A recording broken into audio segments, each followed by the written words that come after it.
Alors moi, je suis Ambre, je suis violoncelliste et dans la pièce, donc je joue du violoncelle.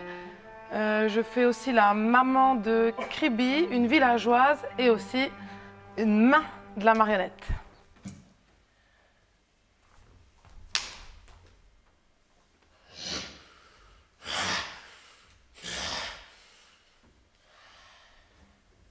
Et moi, c'est Romain et je joue l'ogre du coup.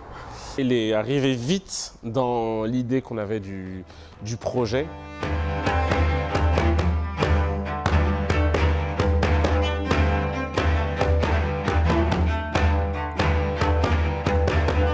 Je m'appelle Nordine, mon rôle c'est d'essayer de jouer un peu le théâtre et je suis surtout percussionniste en fait. Jamais il n'a fait aussi calme. Étrange. Donc moi je suis Laura, je suis comédienne et donc je manipule l'adolescente, la narratrice, ainsi que Kribi. Oh mais c'est pas drôle là. C'est une blague, c'est même pas marrant. C'est qui l'a mangé? Non mais, c'est quoi, je pense qu'il est resté dans la cuisine. On va aller voir s'il est dans la cuisine, tu crois? Mais j'en suis sûre qu'il est dans la cuisine. Oui. Moi, je m'appelle Barbara et le personnage que je joue dans la pièce, je joue essentiellement Kribi. Donc, c'est une petite marionnette en papier craft qui n'a pas vraiment de visage, qui n'a pas vraiment d'origine définie comme ça. On ne sait pas si c'est une fille, si c'est un garçon.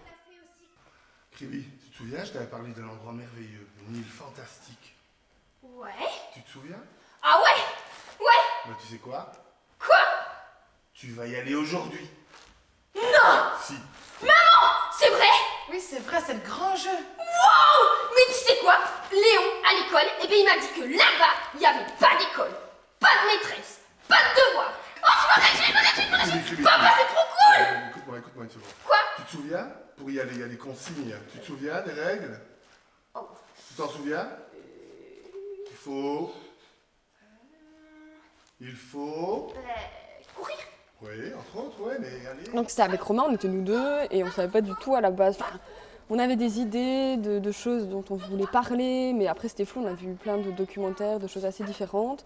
Et en fait, on s'est posé un jour, je me souviens, on était chez moi, on était en train de manger, et on s'est dit, mais en fait, on a envie de faire quoi?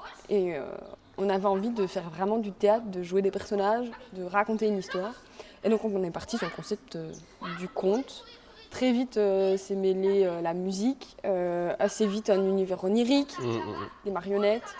Et puis de fil en aiguille, on a construit ça. Kribi. Ouais. Écoute-moi, je vais devoir y aller. Je dois aller préparer toutes les affaires. Ok. J'aimerais vous rejoindre là-bas.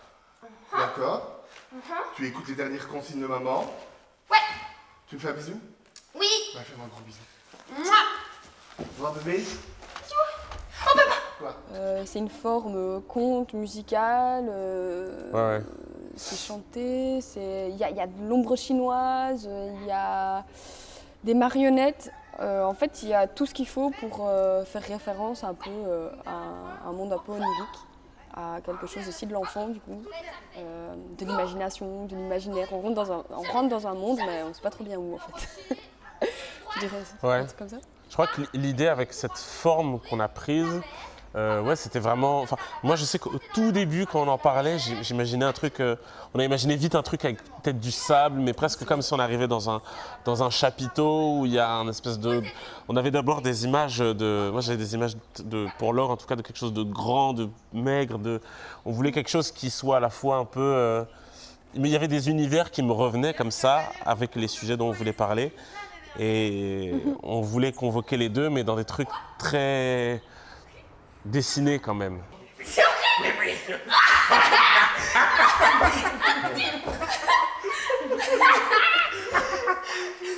Leïla, il est là. Leïla, il est là. Leïla, il est là. Leïla, il est là.